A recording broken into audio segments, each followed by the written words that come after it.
Voilà, je ne sais pas pour vous, mais moi, Sancho, je vends. Apparemment, il a des problèmes de caractère. Après, bon, j'ai une bonne chance pour avoir des problèmes de caractère avec José Mourinho, mais il a des problèmes de caractère et pour moi, il faut libérer de la place pour des profils beaucoup plus intéressants. Le troisième qui nous dit, on nous parle de Reinsdorf. T'en penses quoi? Reinsdorf, moi, je vous dis, je signe tous les jours. Je signe tous les jours, Reinsdorf. Je signe tous les jours, Reinsdorf. Moi, je vous le dis. Merci pour les cadeaux. Je signe tous les jours, Reinsdorf. Putain, 122 messages, le temps que je réponde, les gars. Alors, on a Hugo qui nous dit toujours, je verrais bien un Silva au milieu de terrain si un départ de City. Déjà, il y aura un départ de City. Je pense qu'il partira de City. C'est ce qui est en train de se confirmer. Mais par contre, là, Bernardo au Real, je sais pas. Vu son âge, est-ce qu'il a encore le coffre pour jouer dans un club comme ça de haut niveau avec les matchs qu'il a à jouer? Je ne sais pas. Sinon, le Bernardo d'il y a quelques années, je signe tous les jours. Tous les jours. Tous les jours. Si Bernardo, par exemple, il avait encore vraiment le niveau, on était sûr qu'il aurait le niveau. Pour moi, à l'instant où par exemple, tu laissais partir Modric, tu me ramenais Bernardo Silva. Mais le problème, c'est ça. Est-ce qu'il aura le niveau? Bellingham en faux neuf. On en a déjà parlé, hein, en plus, Ido, c'est ça. Le problème, c'est que Bellingham faux neuf, du coup, tu joues sans 10. Alors que le Real Madrid veut travailler Arda en 10. Et Toni Kroos m'a dit, il faut que le Real Madrid fasse jouer Arda derrière les attaquants. En 10. Donc, je ne sais pas. Bellingham faux neuf, ça peut être une très très bonne idée en soi.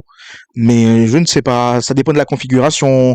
Sinon, voilà quoi. Moi, je le veux bien en 8. Mais moi, Bellingham, comme ça, tu joues avec deux attaquants si tu veux. Ou tu joues avec trois attaquants. J'en sais rien. Mais Bellingham, je le préfère un peu plus bas. Alors j'ai plein de questions en même temps là. Bref, les gars, si je vois pas vos questions, c'est parce que j'ai plein de questions qui défilent. Donc reposez-les si vous voulez. Là, il est quelle heure? De toute façon, j'étais là pour 1h30. Donc 15h30, normalement, je pars à peu près. 15h30, grand max, je pars. Thiago qui nous dit, n'oublie pas que Asensio, il joue avec le cœur. Avec le cœur, il regarde pas à gauche ni à droite. Je suis d'accord, Thiago. Mais le problème, c'est que si on commence à regarder le fait que des joueurs jouent avec le cœur, ça veut dire que Fran Garcia, faut le garder. Donc si tu trouves mieux que Fran Garcia, tu le gardes. Parce que il joue avec le cœur. C'est ça le problème. Des joueurs qui vont jouer avec le cœur, tu vas en trouver. Mais ça ne suffit pas forcément.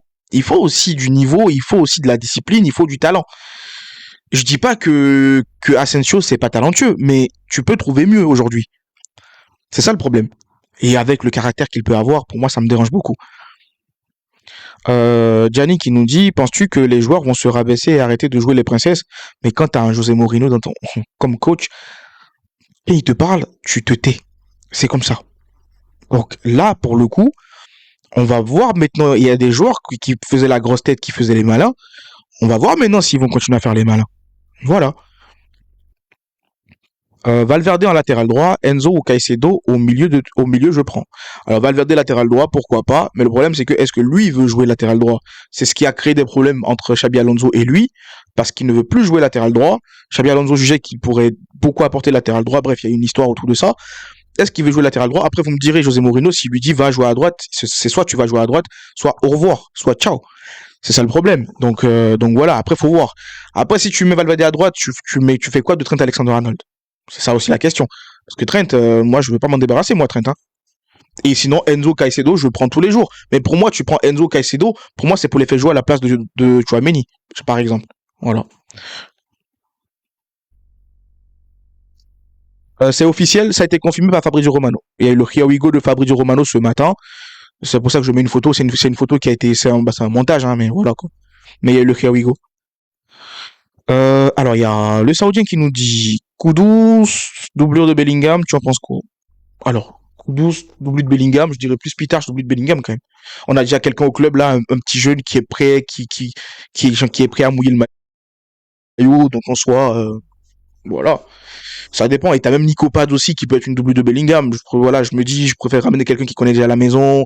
Voilà, donc en soi, on a déjà des profils pour combler un peu Bellingham s'il n'est pas là. Donc voilà quoi. Tac, tac, tac, tac, tac. Ah, on a plein de questions les gars aujourd'hui, vous êtes chaud bouillant. En tout cas les gars, je vous le dis, hein, une petite pause là avant de continuer. Franchement, vous me régalez. Ça fait longtemps que je ne faisais plus de live comme ça où je viens, on